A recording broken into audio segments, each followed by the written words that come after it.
దేవునికి స్తోత్రం. నేటి దినాన మన అరుణోదయపు దేవుని వాగ్దానము రోమాపత్రిక 5వ అధ్యాయము 11వ వచనము.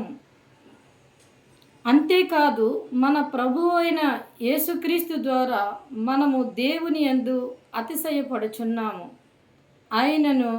ఆయన ద్వారానే మనకి ఇప్పుడు సమాధాన స్థితిని పొంది ఉన్నాము. హల్లెలూయా. ప్రియమైన దేవుని బిడ్డ, దేవుడిస్తున్న ఈ గొప్ప వాగ్దానము ప్రభు అయిన యేసుక్రీస్తునందు మనం అతిశయపడాలి. ఎందుకంటే ఇంత గొప్ప దేవుణ్ణి నేను తెలుసుకున్నాను అని ఒక అతిశయము మనలో ఉండాలి.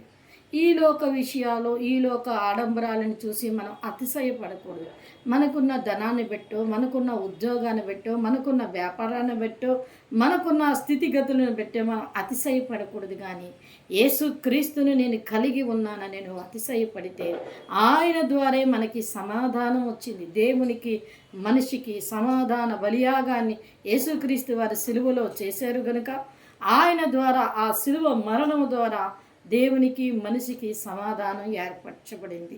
కనుక అంత గొప్ప సమాధానాన్ని ఇచ్చిన దేవునికి మనం కృతజ్ఞులై ప్రభునందు విశ్వాసంతో మనం ముందుకి సాగినప్పుడు దేవుడు అనేక విషయాల్లో మనల్ని ఆశీర్వదిస్తారు.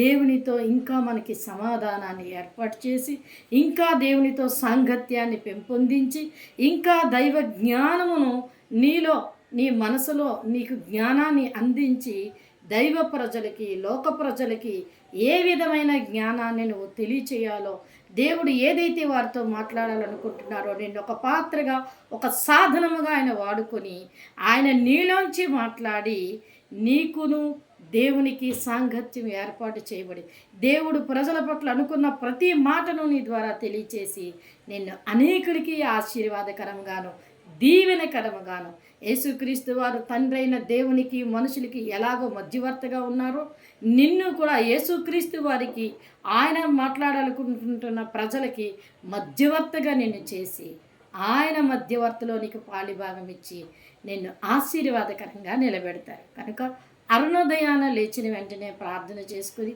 ఈ వాగ్దానాన్ని పట్టుకొని నీ జీవితాన్ని ప్రారంభించు. దేవుడు నిన్ను దీవించి ఆశీర్వదిస్తారు. ఆమేన్.